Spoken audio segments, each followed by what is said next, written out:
Good morning, and welcome to MECMEN's 2020 Community Leader Award Breakfast. I'm LaDane McLeese-Pulaski, and I've been the Executive Director of MECMEN for almost 8 months now, and I am so glad that you're with us here today. I hope that you have your coffee or tea and something delicious to enjoy while we gather together virtually. Or if you're watching the video later in the day or in the days to come, I hope you have in front of you whatever you need to sit with us for a while and savor this time we have together. I hope you'll also savor the fact that a portion of your ticket or sponsorship is going to support our friends at Loaves and Fishes in their work to support and feed hungry families. In this time of crisis, they are feeding 3 times as many people as usual. We are proud to work with them. And speaking of enjoying things immensely, thank you to Greg Gerald and Lavelle Bradford for the wonderful music which brought us in. You'll be glad to know that you'll be hearing from them several more times throughout the program.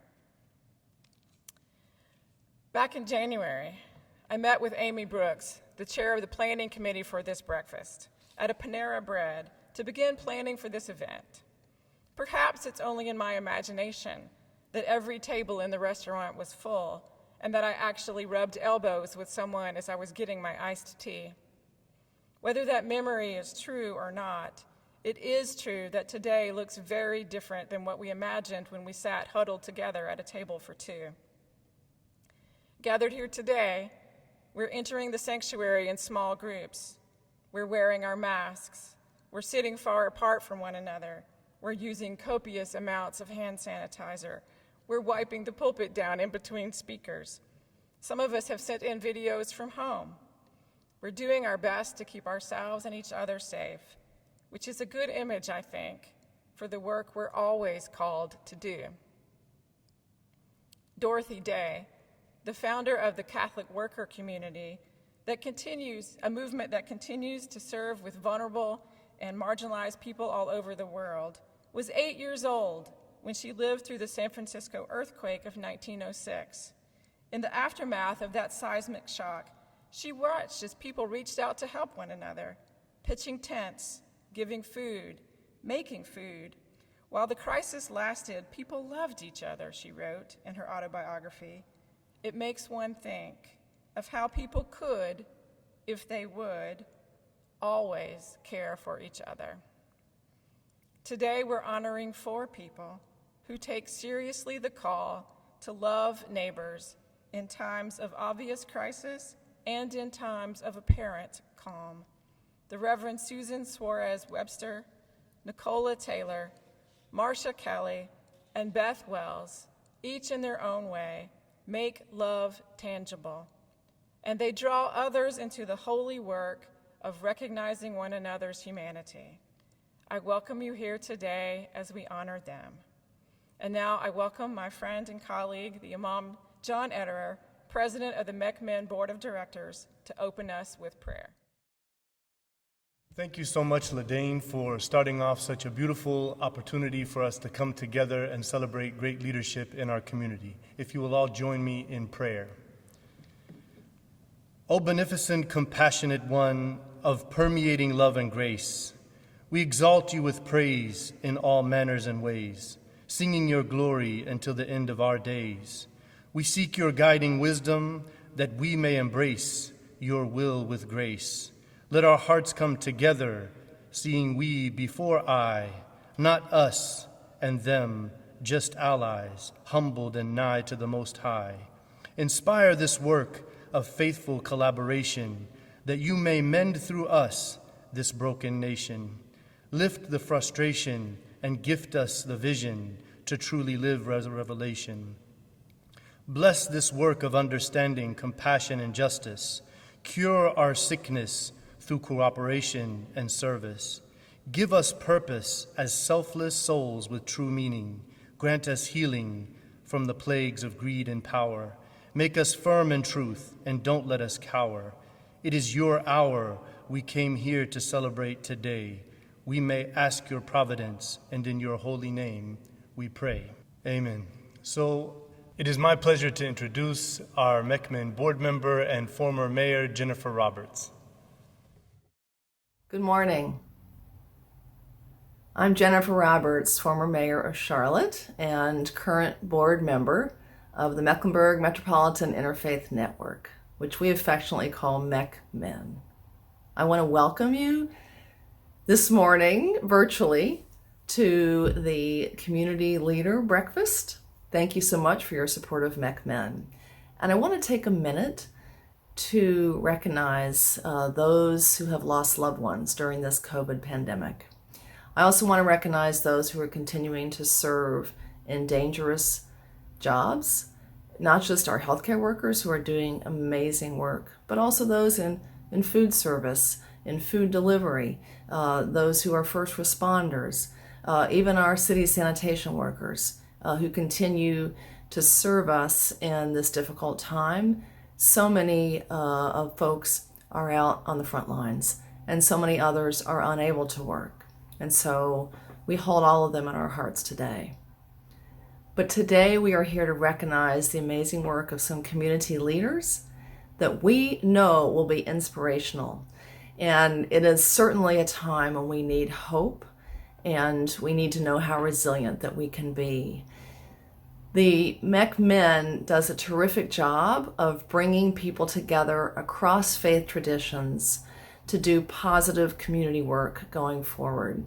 And the stories you're here today will give you inspiration to continue the work that we know you are doing as well. So congratulations to our award winners. We are so pleased to be able to honor them. They do their work not to be recognized, but because they care. And we just want to thank them. And that's what this breakfast is about today. And so congratulations and thanks. Thank you for listening today, We wish we could be together, but safety and the health of our community comes first. And so we are sending a virtual hug to everyone who is joining us and supporting the incredible mission of an organization that works to bring people of faith together, recognizing that we all share common values, that every major faith tradition has love your neighbor as a major tenet. And that's what we're going to see the folks here today are doing in the Charlotte-Mecklenburg community. They are loving and caring and making sure that we recognize that God has given us that responsibility, a moral responsibility to care for each other. We're all in this together, whether it's the COVID pandemic, whether it's climate change and the challenges that brings, whether it's the inequities in our community, the disparities in health and incomes. All of these challenges we are able to confront together. So be encouraged, and let's hear from these great leaders and follow their inspirational examples. Thank you so much for being here today. Today we want to start off with a very special award, an award that we have started this year in 2020 for someone who carries a very special rapport with the interfaith community of Charlotte, North Carolina, of Mecklenburg County. Beth Wells is someone who I've known for years. She's someone who I've noticed at all of the interfaith events that I've been in, and I'm assuming she's at many others that I was not able to attend. Her leadership is there with kindness of heart. She inspires a warmness of comfort and ease, always there at our board meetings. She gave us these nice, freshly baked cookies. I'm sure I gained a few pounds being around Beth. Those are good, healthy love pounds. So today, now, to begin this event, we would like to start by introducing Beth Wells so that she may receive none other than the Beth Wells Interfaith Service Award.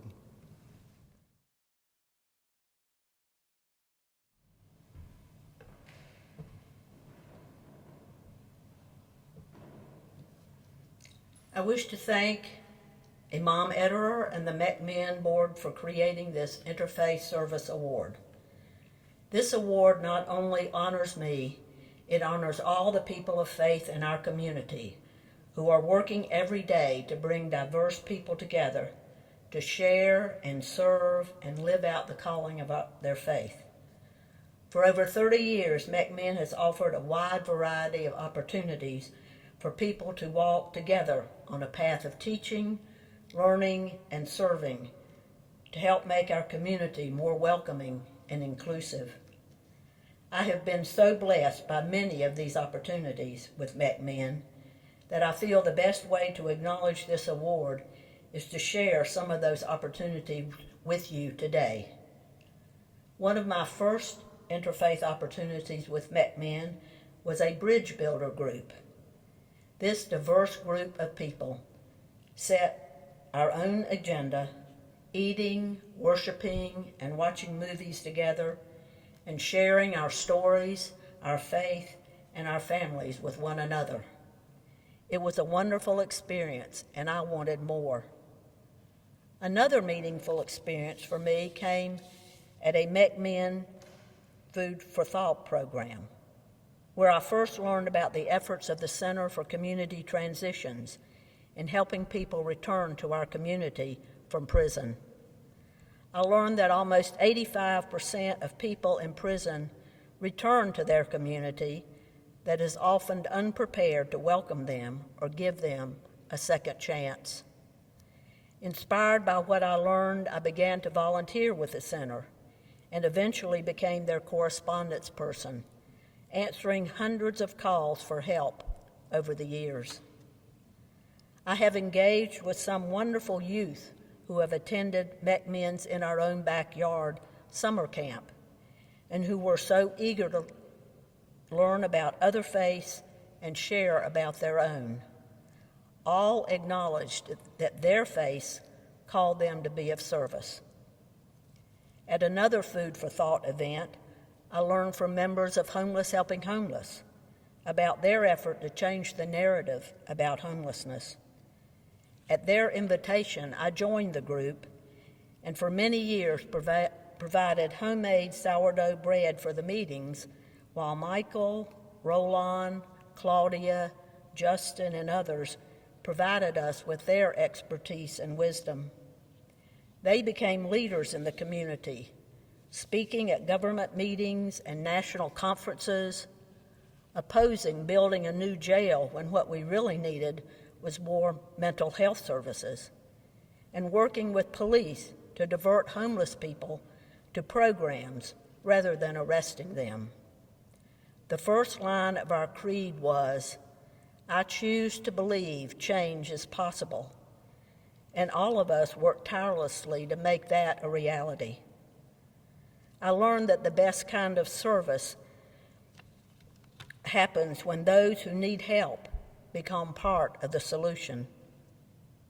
I had the opportunity to become part of a group called We Walk Together, Charlotte, started by Mary and Catherine after they attended some of the We Have to Talk meetings men held after the Charleston shooting, where members of our community expressed their anger, frustrations, and hopes. Their plan was to promote civic engagement and improve relationships in our community by getting to know areas all over Charlotte and people different from themselves. The walks began and ended at a Men Partner House of Faith. After hundreds of miles walked, the group now walks on the 15th of each month and then goes back on the 30th to do a service project in that neighborhood. Please join us. The most life-changing opportunity I had was when I heard Tamala speak at another Men Food for Thought about the Baha'i faith.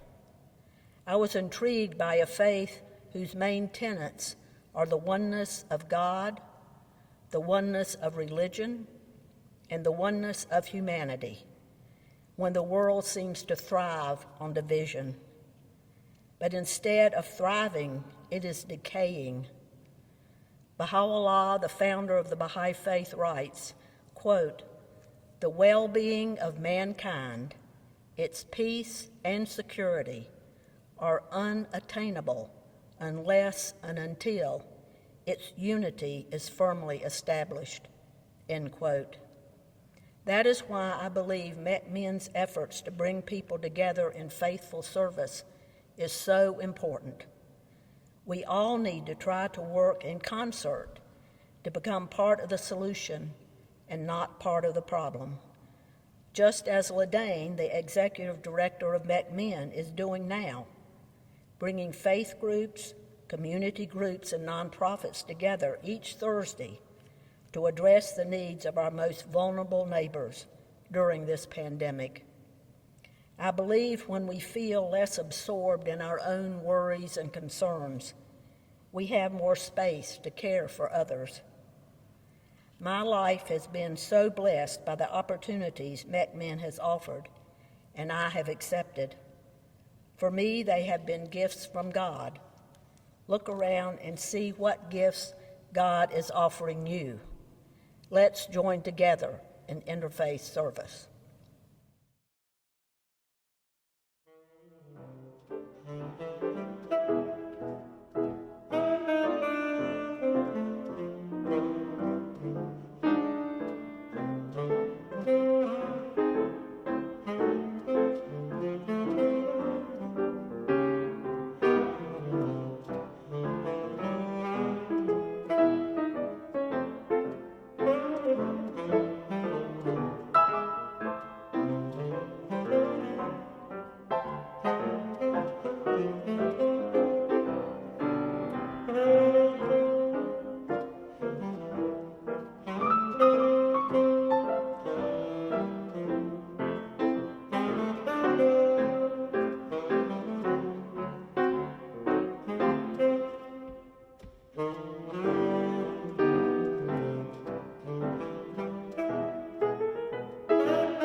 And now we'd like to introduce Nathan Arledge of Myers Park United Methodist Church to introduce this year's Community Bridge Builder Award. It's my privilege this morning to present to Nikola Taylor and Marsha Kelly the award for bridge builders. They are bridge builders in our community as they work and started Migrant Assistance Project. They continue to work with the migrant, asylum-seeking, and refugee population while partnering with Our Bridge for Kids and many of the folks within our city who need a loving hand around them. They have served over 10,000 asylum seekers through what they started in 2018 with the Greyhound Bus Ministry, and we give so much thanks for them. Marsha and Nikola, we are so thankful for the work that you have done in our community. We love you and thank you. We are very grateful for this recognition of the hard work of our many volunteers and all that they've done to keep the Migrant Assistance Project going and to build bridges in so many ways. In the fall of 2018, groups of activists within the Latinx community across the country began to alert each other about the fact that there were hundreds of refugees and asylum seekers, primarily from Central America, crossing the border in Mexico and being placed on Greyhound buses to travel to their sponsors all along both coasts and in the central part of our country also. A local group, alerted through social media, went to the Greyhound station one evening and found a lot of bewildered, hungry, tired, and frightened migrant families who had arrived in Charlotte on their way to their sponsors all along the East Coast.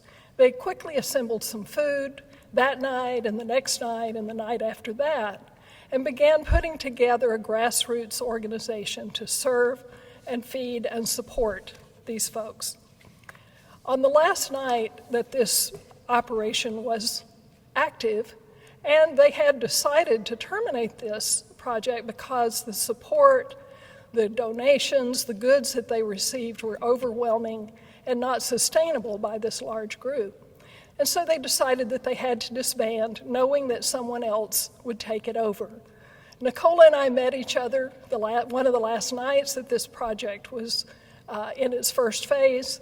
And when we learned that it was going to end, we both immediately had the same vision that we wanted to do whatever it needed, whatever we could do to help it continue.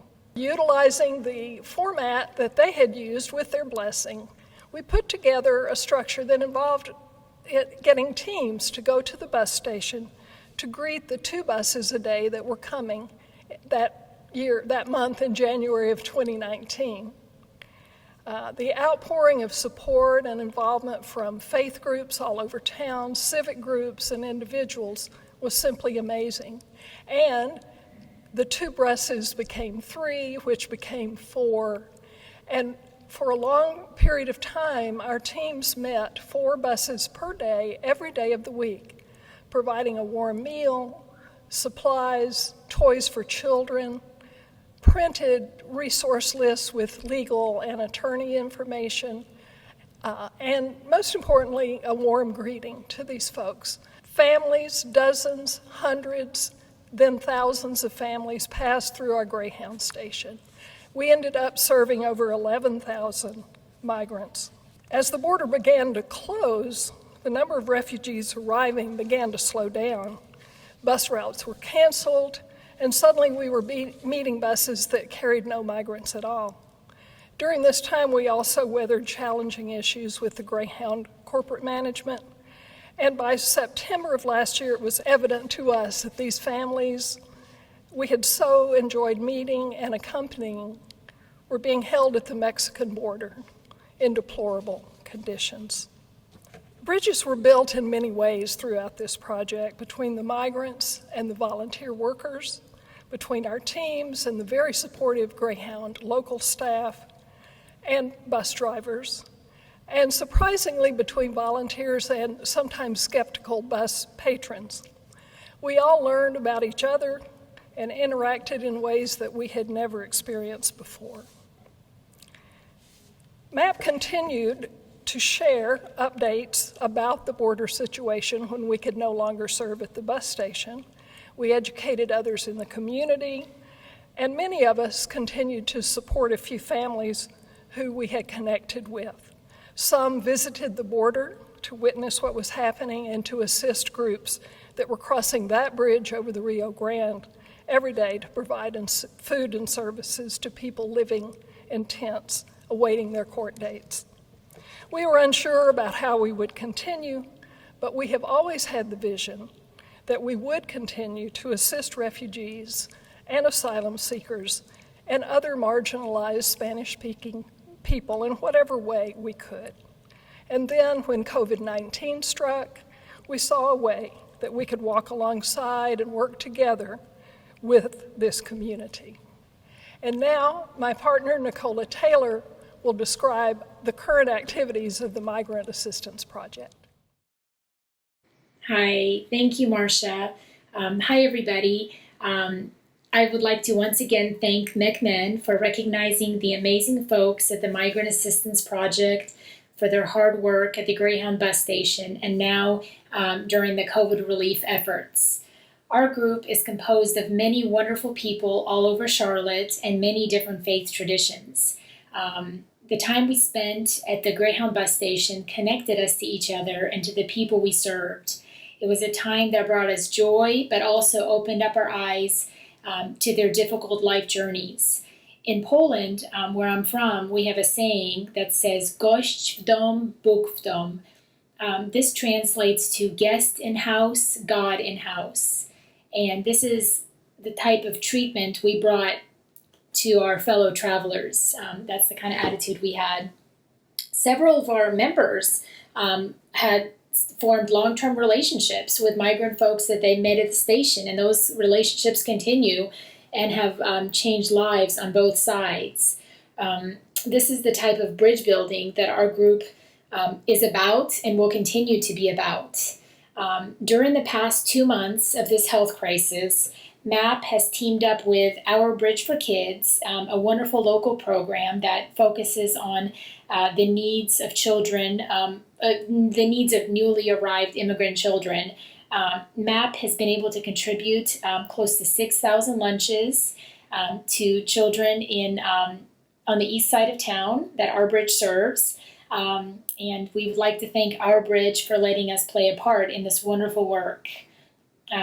Also, as part of our rapid response planning, we have set up a hotline answered by our longtime MAP volunteers and native Spanish speakers. The hotline is being live answered from 8 a.m. till 10 p.m. daily and is very busy. We are providing callers with referrals to Loaves and Fishes, doing some deliveries for folks who don't have transportation, as well as providing people with diapers, wipes, and formula. Very importantly, as well, we are providing folks with information about local resources. So we have a guide in Spanish that talks about when immigration court will open back up, how to navigate some landlord-tenant issues, and some medical resources as well. We see our mission as one of solidarity and not charity. So our motto has become "No es caridad, es solidaridad." Again, meaning it's not charity, it's solidarity. This is very important, as a lot of the folks who accept our help during this difficult time are people who have helped others and will continue to help others in the future. They will hopefully join us one day and become members of the Migrant Assistance Project as well. The goal is to work alongside one another as partners. So once again, I'd like to thank McMahon and thank all the hardworking MAP volunteers. And I'd like to close with a quote from Aboriginal activists from Queensland that exemplifies this mission. "If you have come here to help me, you are wasting our time. But if you have come because your liberation is bound up with mine, then let us work together." Thank you so much.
Good morning.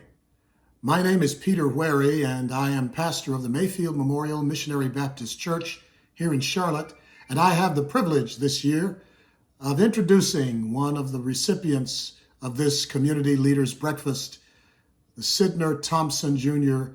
Community Service Award. It goes to Susan Suarez Webster. She is a staff pastor at the Central United Methodist Church here in Charlotte, and she and this award's namesake share quite a few things in common. They both have a Western New York connection, as do I. Sid went to Syracuse University. Susan grew up in Syracuse, raised in the United Methodist Church in that city. And fairly early in her life, she knew that ministry was to be a calling for her. Sid met and married his wife of many, many years there at Syracuse. She, Susan, met and married her husband, Tim, many years ago, over 30 years ago now. And so both have had long time, wonderful marriages. Sid was a person who left his imprint everywhere he went and had a panache all his own. Susan is described in her own church as our sweet Susan. She makes an imprint on the hearts of people everywhere she goes. Sid had a rare sense of community. The article written about him, quoting Parks Helms, he was a man who built bridges all of his life. Susan studied Spanish at Syracuse as a way, we are certain, of building bridges between people across lines of perceived difference. Susan had missionary service in the country of Mexico for 15 seasons, another testament to her desire and commitment to building bridges between people. It was said of Sid when he died that he was quoted as having said these words. He said, "You know, everything you do in life, you do for a limited amount of time, and the object is to get everything out of it that you can." Susan lives a life full of the joy of serving others. She was recommended to this honor by people right within the church where she serves. It is such a privilege to introduce you to her, and such a privilege to be honored to present her to you. And so I present to you de felicitaciones a un gran siervo de Dios, la reverenda Susan Suarez Webster. Congratulations. I'm humbled and honored today to receive the Sidner Thompson Jr. Community Leader Award. Just as Judge Thompson, for whom the award is named, moved to Charlotte in 1954 and was given work in a law firm and then sought to serve his community in multiple ways, I feel that's what Central United Methodist Church in Charlotte did for me. Thanks to the members of Central United Methodist Church, they gave me a chance to serve you, God, and the East Charlotte community. I'm grateful to have worked alongside of many nonprofits, other faith organizations, medical clinics, governmental agencies, and educational entities. Any community leader recognizes that we'll need a lot of other people if we're going to be successful in reaching our community. We know the strength of others will make our work worthy. Community work means team building, sharing the work, and responsibilities. Since I am getting ready now to transition into a new church community in Greensboro, People who I have worked with here have taken a moment to tell me some of the things that they have learned in this 9-year journey that we've had here in East Charlotte. I've heard some say that they especially liked learning about what it really is to have to become an American citizenship. They had no idea how difficult it is to become an American citizen. They thanked me for having invited an immigration attorney to give a talk about what it's like to get through the system. Another person told me how enriched his life has been now because he has learned from his English students that he's taught over these years. He's so grateful to be able to say that these people are now his friends. Others have said, now we really feel like our church welcomes anybody. And not only that, we've been able to become friends with them and hear their stories. Were there hurdles to overcome? Definitely. In the first place, I realized very quickly that my inability to speak Burmese, Farsi, Nepali, and Swahili, as well as Kinyarwanda, would not allow me to bridge that communication gap with our neighbors. Nonetheless, I depended very heavily upon body language, and that body language in a positive sense, a smile, a handshake, or other motions that basically would just get across the point I was trying to make. I also listened very carefully and searched for people of those language groups that knew a little bit more of English who could guide me and serve as my interpreters. Because we are all human beings, we all have so much in common, and we are able and we have the capacity to make another person feel accepted and loved. Having lived in another country for 15 years motivates me to help others feel that they belong here. I am grateful for Mek Min, who has been faithful to unite us faith leaders, especially during the pandemic. The Thursday conference calls and the comprehensive information that is sent out to us every week, updating us so that we can better serve our communities with the resources available, has been absolutely essential to the work I'm doing. Thank you for the leadership and dedication that you offer us. I sense that I was fortunate to help in this effort, and I count on many as my team members. I could not have done it without your trust in me, and I thank you for giving me an opportunity to serve. I try to keep in mind what Mother Teresa said.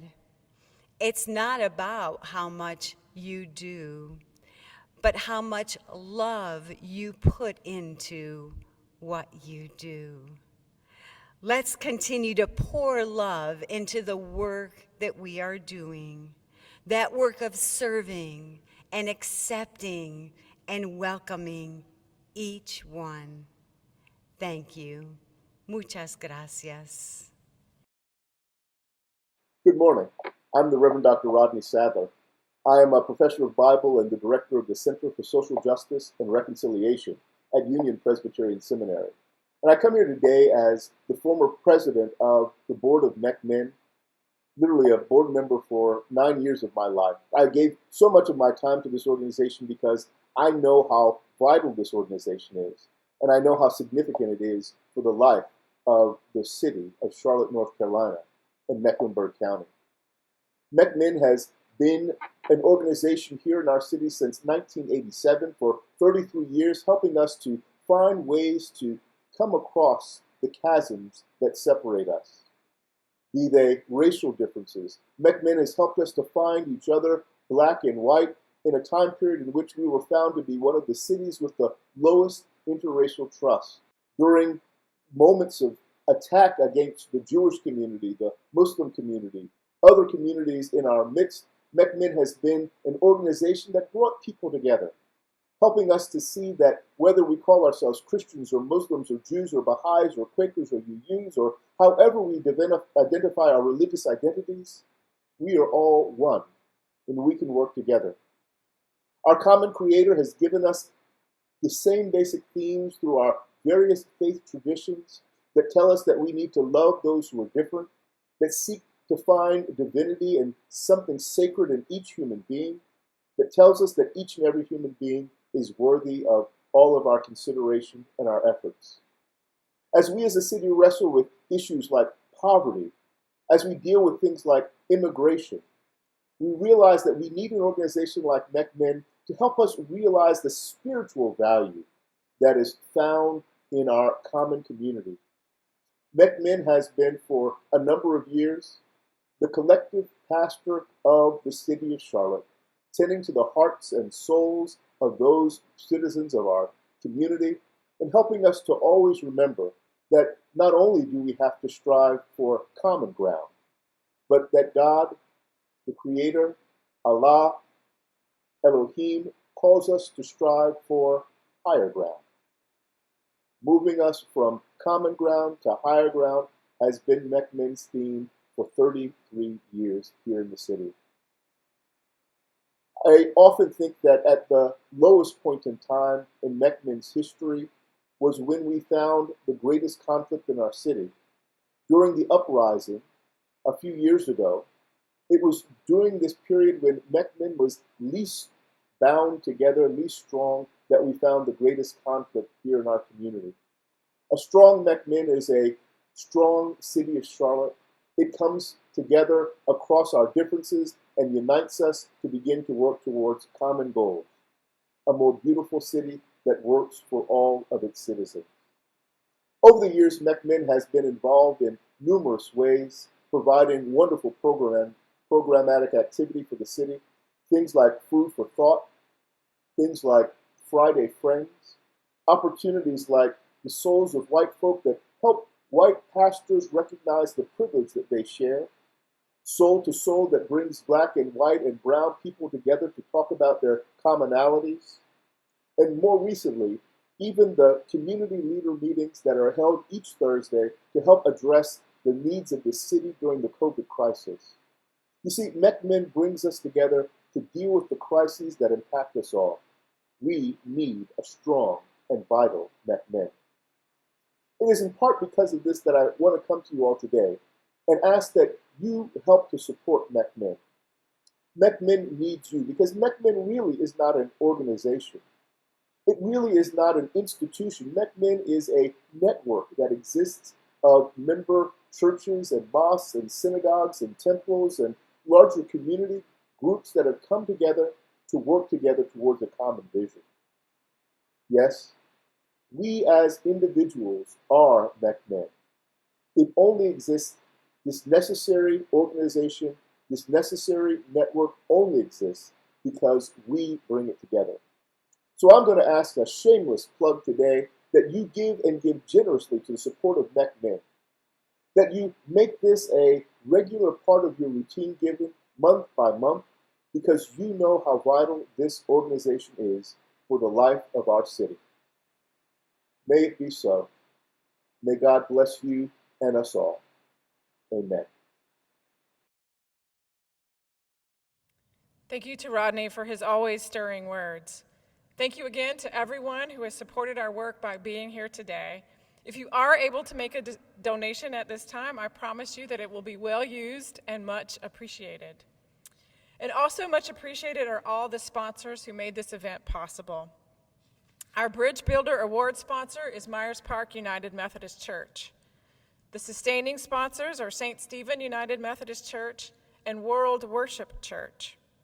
Our table sponsors, C. DeWitt Ford and Company, Caldwell Presbyterian, Central United Methodist, Christ Church, Covenant Presbyterian, Diane English and Willie Ratchford, First United Methodist Church, Jennifer Roberts, Joe George, Julian Wright, Mayfield Memorial Baptist, Myers Park Presbyterian, Park Road Baptist, who've also served as our hosts, Publix Supermarkets, the Stan Greenspon Center for Peace and Social Justice, Queens University, Temple Beth El, and the Unitarian Universalist Church of Charlotte. I also want to mention the Muslim Community Center of Charlotte, who, in the spirit of generosity that marks Ramadan, decided that MEC Men would get more money if instead of sponsoring a table, they just ask all of their members to buy tickets. So very many of them did, and MEC Men did get more money, so thank you. Our half-table sponsors include the Church of Jesus Christ of Latter-day Saints, the Charlotte, North Carolina South Stake, Stephanie Fielder, Loaves and Fishes, Tom and Ladane McLeese-Pulaski, Reverend Fred Robinson, St. Peter's Catholic, and finally, Sidner Thompson III and his wife Kelly in memory of his parents. Late additions to our sponsor list include a full table from Beth Wells and half tables from Amy Brooks and Christopher Paradise, as well as Myers Park Baptist Church. We're deeply grateful to all of our sponsors. Thank you. Some of you have heard me talk about Professor Daniel Aldridge's work on bridging and bonding. Dr. Aldridge studied post-Katrina New Orleans and post-tsunami Japan, and he concluded that the communities that come through challenges best are those that are both bridged and bonded. Bonding is the work that you do within your congregations and your groups, connections that have looked very, very different these past few weeks, and yet which remain very real and absolutely essential. Bridging is the work that we do between our congregations and groups. That's the essence of the work of MEC Men, and that is what you are supporting today with your presence and your partnership. In these past few months, we have seen in powerful ways how our decades of building bridges, creating connections, and empowering leaders impacts the community as we have come together in very tangible ways to address our current crisis. You cannot love the neighbor that you do not know, but how well you have been loving the neighbors with whom you've connected through MEC Men. You've come to our weekly meetings in which we focus on mitigating the impact on our most vulnerable neighbors. You've packed food boxes, donated tents, shared vital information, passed on extra toilet paper and cleaning supplies, rallied your congregations to volunteer, gotten your sewing groups busy making masks, advocated for justice for people being left behind.